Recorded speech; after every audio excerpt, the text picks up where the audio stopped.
Isang pinagpalang araw sa ating lahat. So, ngayong araw is September 4, 2024.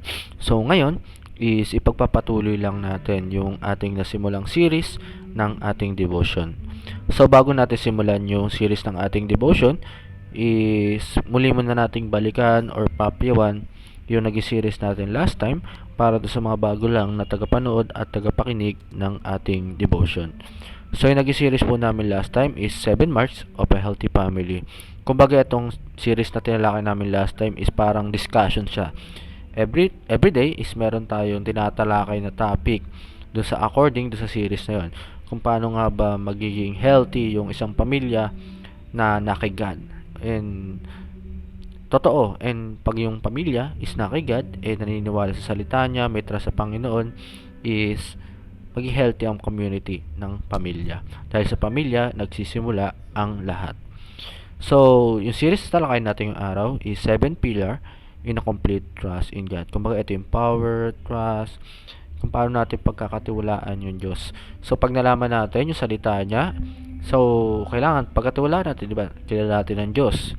Kung sino nga ba siya, ano nga bang ginawa niya. So, pag nalaman natin yon is pagkakatiwalaan natin ang Diyos. Sa lahat ng bagay, meron tayong problema, hinakit, or meron man tayong laban na kakarapin, is pagkakatiwalaan natin ang Diyos. Pagkakatiwalaan natin siya sa lahat ng bagay, sa lahat ng pagkakataon, sa lahat ng oras. Dahil ang Diyos ang may kapangyarihan na kayang tugunan lahat ng ating kahilingan or kailangan. Kaya kailangan, we need to trust God. Kaya pag-aralan natin itong series na to para makompleto na yung pagtitiwala natin sa Diyos. So, yung Bible verse talakay natin yung araw is Romans chapter 8 verse 28. So, ang sabi dito, "And we know that in all things God work for good of those who love Him, who have been called according to His purpose." So, sa Tagalog, Roma 8:28. So, alam natin na lahat ng bagay gumagawa ang Diyos para sa kabubuti ng mga umiibig sa Kanya, na Kanyang tinawag ayon sa Kanyang layunin. Excuse me. So, alam naman natin lahat na nakikita natin sa mundo to, or lahat ng nakikita natin nga, mundo ito is ang Diyos ang may gawa, Diyos ang may dahilan kung bakit meron yon. Di naman yung ginawa ng Diyos para sa ikakasama natin. Ginawa yun ng Diyos para ikabuti natin. Tayo lang naman ang gumagawa ng dahilan bakit nagiging masama yung ginawa niya dito sa mundong ito. Kaya kailangan meron tayong salita niya at may tiwala tayo sa kanya, is makakabuti yun sa atin. So, para lumako yung ating talakayan, tayo dumako sa una nating katuruan. So, why should we put on trust on God? Bakit? So, God has called us for a purpose. Meron purpose ang God. Bakit niya tayo ginawa? So, pwede naman gawin niya na lang mga hayop, bagay. So, yun nga, yung hayop niya minsan mas mabuti pa yun sa atin, di ba? Kasi tayo may isip talaga tayo, alam natin ginagawa natin. Pero ba't tayo ginawa? Kasi may purpose si God.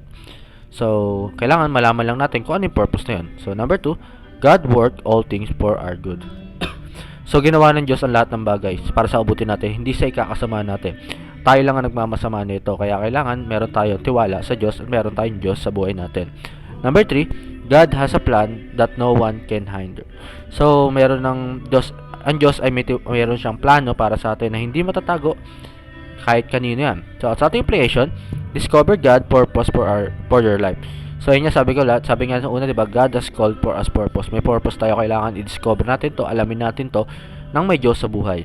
Number 2, love God by living a life of obedience. So, kailangan may tiwala tayo, kailangan di tayo magmamalaki, kailangan obedience tayo sa pagmamahal sa Diyos at sa umuhay. And sa last, trust God process of forming you. So, pagkatiwalaan natin Diyos kung paano niya tayo babaguhin, kung ano nga ba yung maghihinto na sa atin.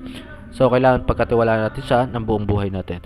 So, ilan po para sa araw na to na may matutunan tayo sa pakikinig at panonood. God bless to all.